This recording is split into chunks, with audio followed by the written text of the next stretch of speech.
A TV station just called and they want to interview you today. Don't worry, you've got this. And I have tips to help. And they work for radio, newspaper, and YouTube too.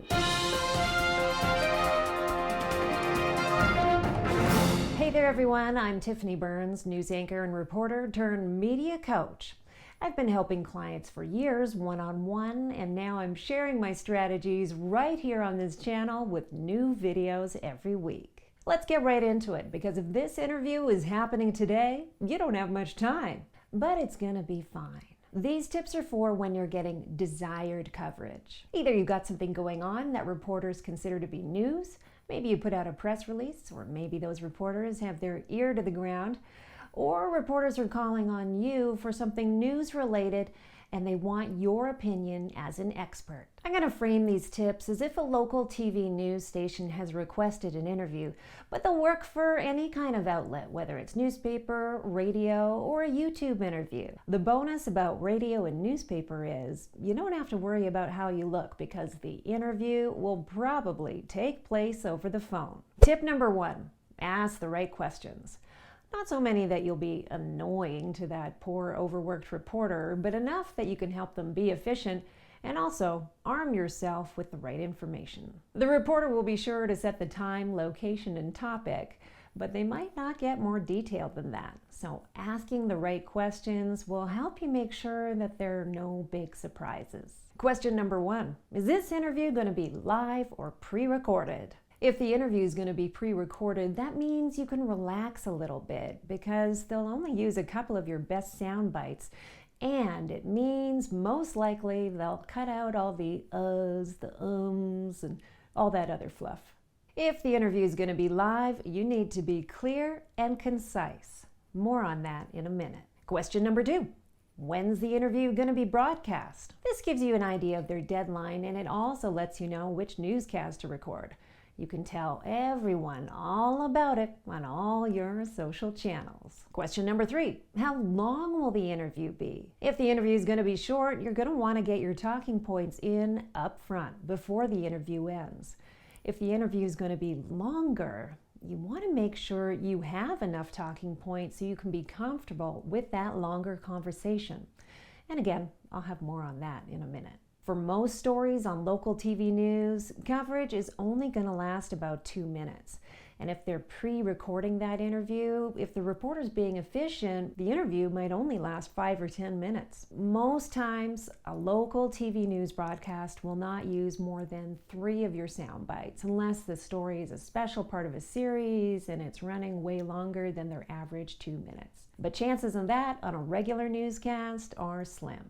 Tip number 2. Practice your talking points. What message do you want to convey? If the reporter is looking for an expert, try to weave in some stories or details about your business into the conversation. If the story is specifically about your business, wonderful.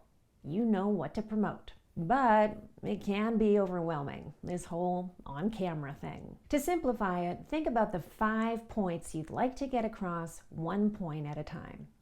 And when you're doing the interview, prioritize those points because you might only get the opportunity to say 1 or 2 of them. Each point should be a clear, concise soundbite that doesn't take longer than 20 seconds to say. Write down these 5 points. Actually, write them down pen to paper because that's going to help you memorize them. Then practice saying them. Say them over and over and over again, in the shower, while you're vacuuming, while you're driving, to your friends, to your dog, to your boo. Say them fast, say them slow, say them with a funny accent, then say them normally. The idea is you say them so often they become stock phrases. They're no longer stressful pieces of memorized script. They come naturally. And as long as the topic isn't too serious, say your points with a smile. Tip number 3, decide now on the best name and title that works for you promoting your business. I'm talking about the information that the news outlet will put on screen while you're talking, right about here. It can be called a title, a super, lower third, chyron. The lingo changes from station to station. The important thing to remember here is this is a great little opportunity to promote your business. And if the viewer is watching with the sound down, it might be the only information the viewer gets about your business. The reason I'm saying this is if you leave it to chance, the TV station might title you as, for example, Joe Schmo, legal expert. But obviously it would be much better for you to be called Joe Schmo. Schmo, attorneys at law. Now, usually a good reporter will ask for this information, but if they don't miss this opportunity.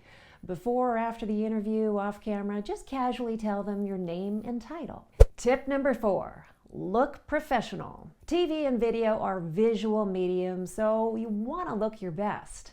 And if you're promoting your business, then the best route to go is slightly conservative, just like you would at the office. Something to ask yourself here is, will your hair or makeup or clothing or jewelry distract from what you're saying? Because you don't want anything to get in the way of your message. This is actually a topic I go in depth on in another video, so I'll be sure to link to that down below in the description box.